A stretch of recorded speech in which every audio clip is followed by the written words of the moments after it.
अनुव्रताय रन्धयन्नपव्रता न भूमिरिन्द्रः नथयन्न भुवः वृद्धस्य चिद्वर्धतोऽद्यामिनक्षतः तवानो वम्रो विजघान सन्दिहः। यह ऋग्वेद का मंत्र है और ऋषि के हैं सभ्य अंगिरसः, देवता इंद्र और छंद जगती। तो इस मंत्र की व्याख्या का पहले एक बार परमपिता परमात्मा से प्रार्थना करते हैं। हे परमपिता परमात्मा, हे परमपिता हम यह पठन पाठन आपको प्राप्त करने और कराने के लिए साधन के रूप में करने जा रहे हैं। इस कर्मों को और इसके कर्म फल को भी आपको अर्पित करते हैं।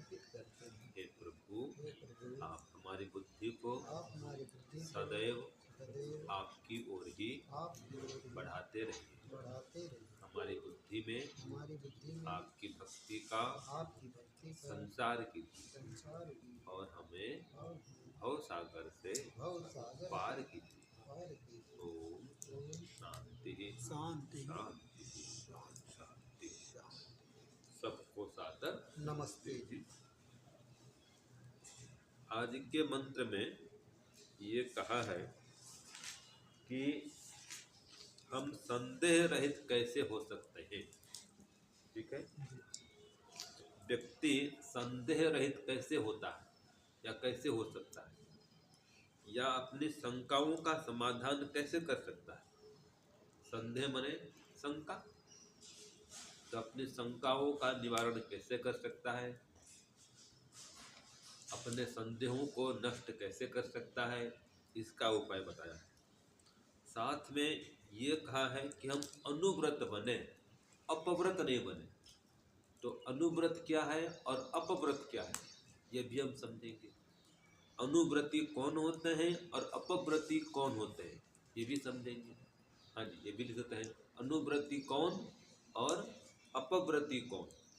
वेद के अनुसार में अनुव्रती कौन होते हैं, कैसे होते हैं, ठीक है, कौन लोग अनुव्रती होते हैं, कैसे चलते हैं, और जो अपव्रती होते हैं वो कौन होते हैं, वो कैसे चलते हैं, इस पर विचार करेंगे। तो देखिए, अनुव्रत, इसके लिए मंत्र में कहा है अनुव्रताय, जो अनुव्रती लोग हैं उनके लिए। ठीक है, तो अनुव्रती लोग कौन है, जो व्रत का अनुसरण करते हैं, अनुव्रती। ठीक है, जो व्रत का पालन करते हैं, जी व्रत का अनुसरण करते हैं। जो शास्त्रों में व्रतों के करने का विधान है, जैसे कि 5 यम का पालन करो, ये महाव्रत कहे गए।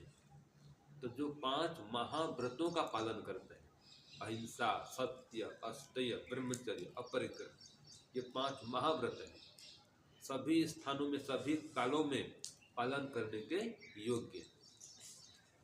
तो जो इन महाव्रतों का अनुसरण करते हैं, अनुकरण करते हैं, पालन करते हैं, इनका पोषण करते हैं, इनका वर्धन करते हैं, संवर्धन करते हैं, ये लोग कौन है, अनुव्रती।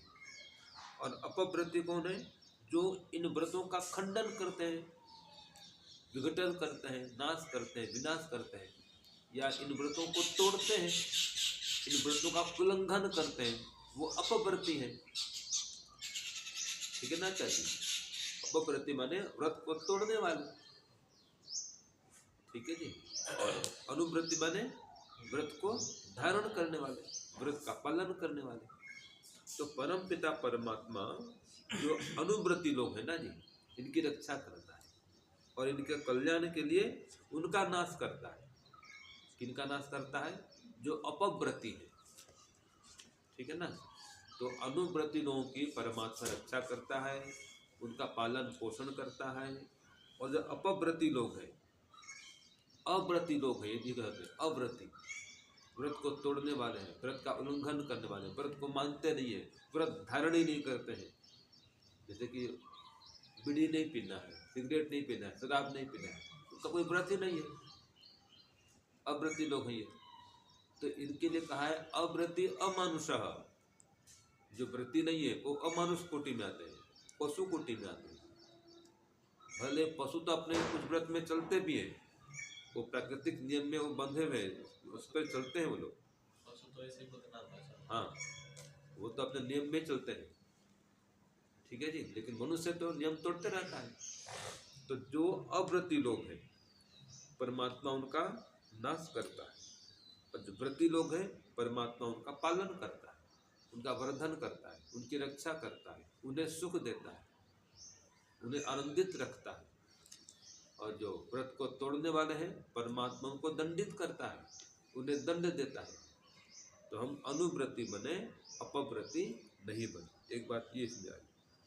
आगे कहा है आभूभि अनाभूह सर्थयन्, असंकुचित मनुष्यों द्वारा संकुचित मनुष्यों का नाश करते हुए वो परमात्मा सर्वत्र विराजमान है, इंद्र परमात्मा।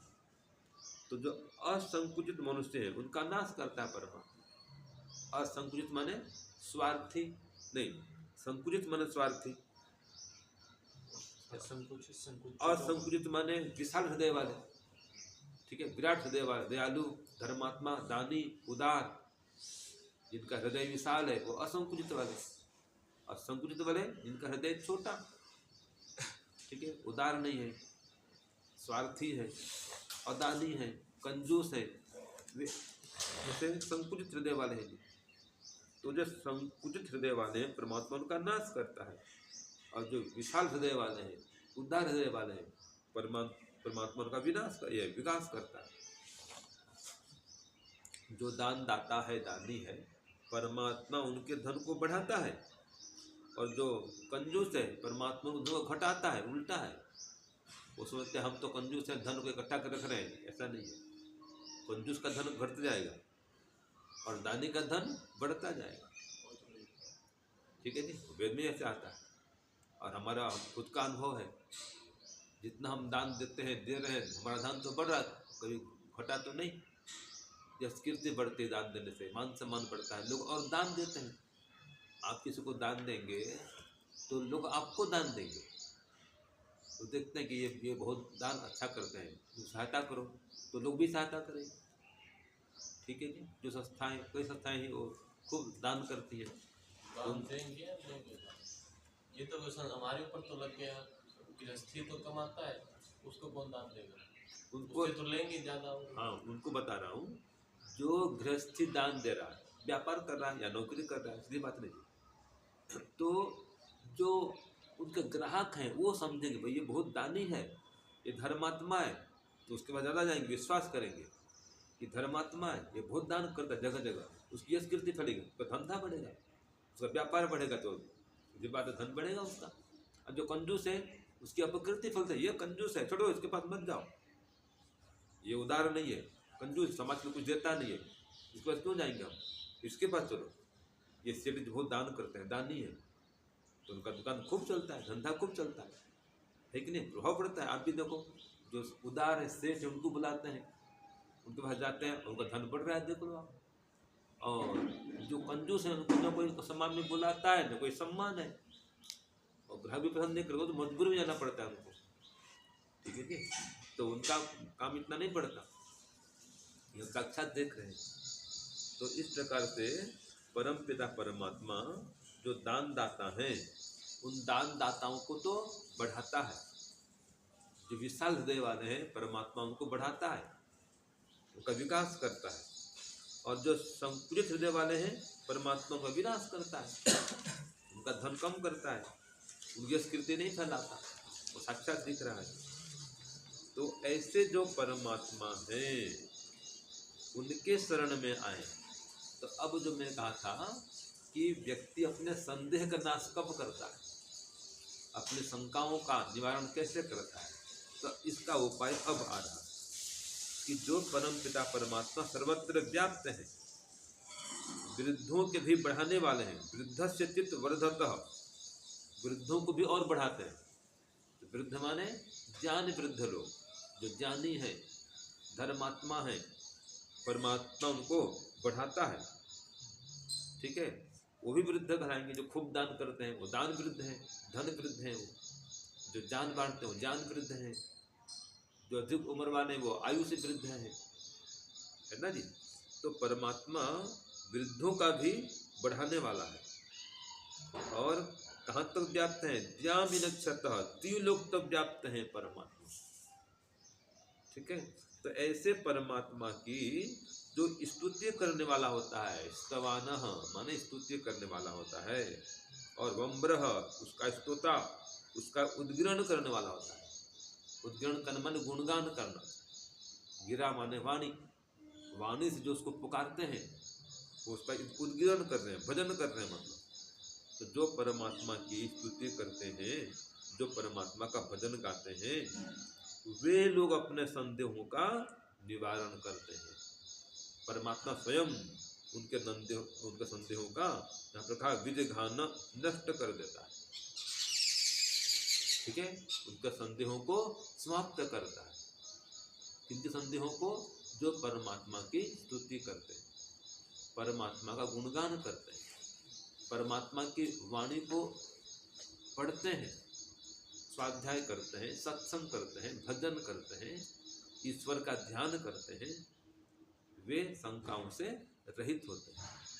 एक आता है ना, तत्तो न विचिकित्सति, मंत्र में आता है ना, वहाँ भी तो ये वो शंका को प्राप्त नहीं होता जो अपने अंदर बाहर सर्वत्र परमात्मा को देखता है।